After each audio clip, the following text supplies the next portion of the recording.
little drummer girl, which I was very disappointed with because she wasn't drumming; she was playing guitar. And I would say she's normal size as well. So this is from the team behind The Night Manager, a show that I think I was the only one to finish it. Correct. I know Luke didn't, Gary? No? Correct. This is set in 1979. It is based on another novel by Jean le Carré and is directed by South Korean director Park Chan-wook, who has directed films such as Thirst. Do you know that one? Nope. The Handmaiden. And probably his most famous film is Old Boy. Oh, I know that. With Adam Sandler. That's the Water Boy. Have you seen the American remake with Josh Brolin? No, I've seen the original. I've seen the Korean one. Okay. So he's directed it, and it stars Florence Pugh as Charlie, who's this sort of jobbing actress in London, part of this sort of small troupe of actors. And she ends up going to Greece in this and meets a mysterious fellow by the name... No, they're given a wealthy benefactor to sends them to Greece to work, who it turns out is this mysterious stranger that they meet. Carry on. Played by Alexander Skarsgård. That is sort of one of the stories. There's another story going on involving Michael Shannon's character Kurtz, who's like this sort of... What agency does he work for? I have no idea. I was hoping German, isn't it? Is it? I mean, it was tough to tell. It was that part was all set in Germany, wasn't it?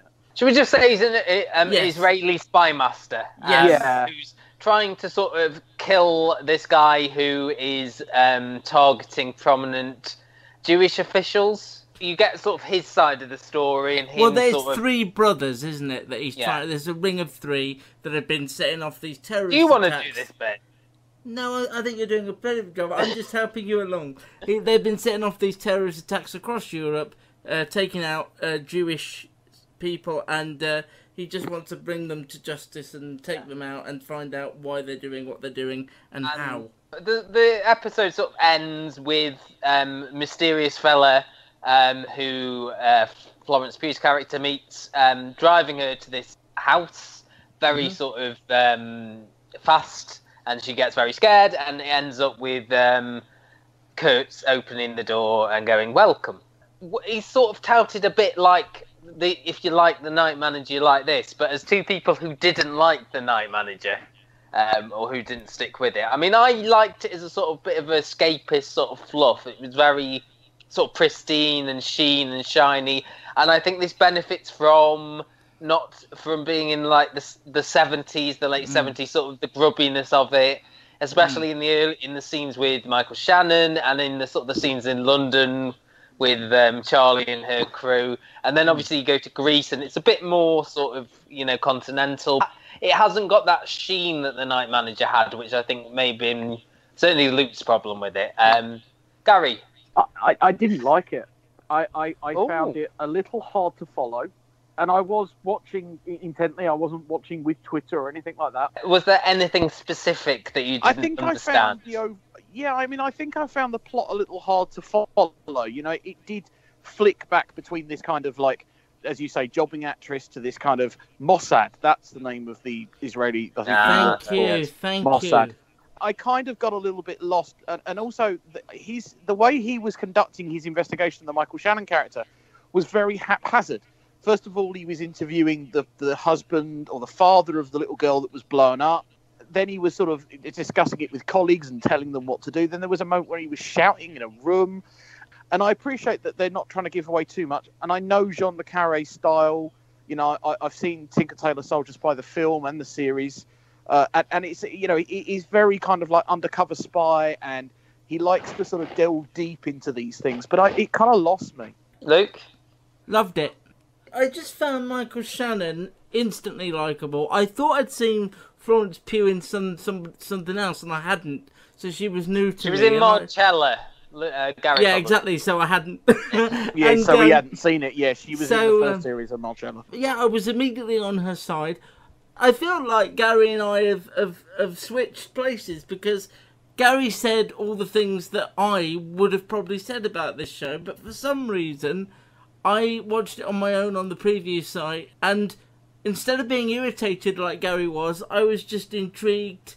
I didn't have, any worries about it. I just thought it looked fantastic as well. It reminded me a bit of the TV show I like called Fargo, where it's all a bit heightened, but enough to keep it grounded. I just really enjoyed it. I thought all the performances were really good. I was really on Florence Pugh's side, and I found Michael Shannon really funny and intriguing, and I can't wait to see more. I think I'm more to Luke's side than I am with Gary. Okay. Michael Shannon is an actor I really, really like, but I found his bits I wasn't as engaged with than sort of the bits with Florence Pugh.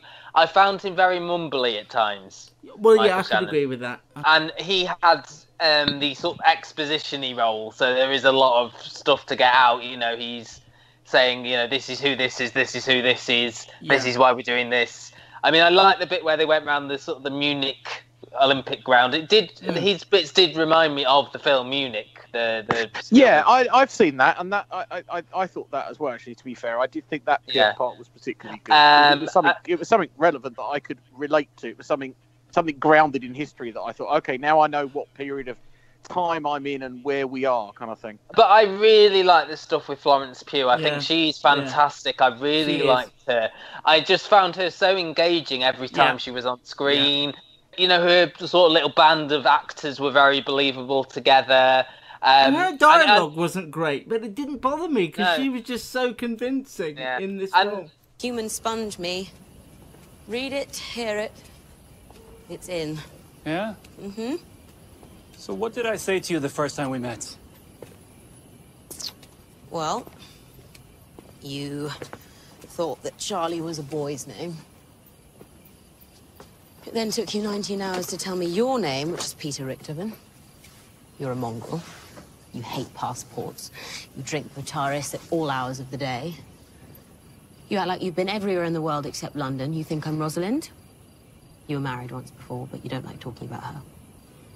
In fact, you don't seem to talk too much altogether, and when you do, you let on very little, which you think is incredibly mysterious and alluring, and actually, it's just really annoying, and we both agree that you're a bit dodgy. Shall I carry on, or will that do? And I just found it very intriguing, how these two things fit together, and I didn't worry that I didn't think there was a worry with understand. I don't understand what you didn't understand. Well, actually, I will say this in Gary's defence. I will say this. I watched it on the previews on whatever night that was. I liked it a lot. I watched it with the folks on Sunday, and my mum had the same issues as Gary until the very end. But actually, when you break the plot down, it is very simple. Guy wants to use actress to capture one or three brothers who are setting off these terrorist attacks. He wants to use her and a gang of other people to lure these terrorists to her, learn more about them, and eventually capture them. That is what the plot is about. Yes, it moved around. Yes, it was all over the place, perhaps. But that is what the plot is about. In the spirit of the cry, I will try the second episode. But now you know what it's about. Yeah. Well, that's okay. I don't mind that. But what did you struggle with? But I still don't understand, Gary, what it was you struggled with, because it didn't seem to me to be that complex a story to understand. It wasn't necessarily the complexity. I didn't find Michael Shannon as engaging as you two did, so I struggled with that. I sort of got the point of why they were bringing this actress in. I just didn't. I mean, the opening scene after the sort of the explosion is her kind of auditioning and being sort of pushed and coerced into kind of doing these kind of uncomfortable auditions.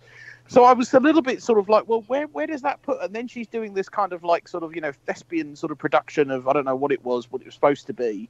This sort of very wordy kind of almost sort of Shakespearean type play, and then they're whisked off to Greece, and it was like, oh, okay. And I didn't find myself as engaged. So in the case of this, you didn't like that you didn't know where it was going.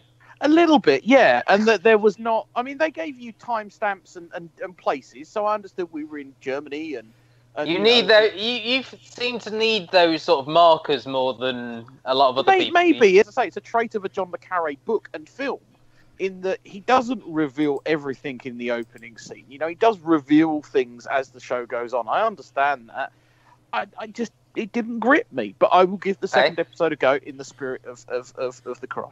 But I thought it was brilliant. So it's 11 weeks in a row that I've liked the BBC drama. Well, no, 10. Yeah, First 10. week of the cry. True. And you're a bit sour on Bodyguard now as well. Yeah, yes, but yes, Matt, sorry. So like about 7 weeks. Not 9 at a push. More than he's enjoyed anything on ITV this year, though.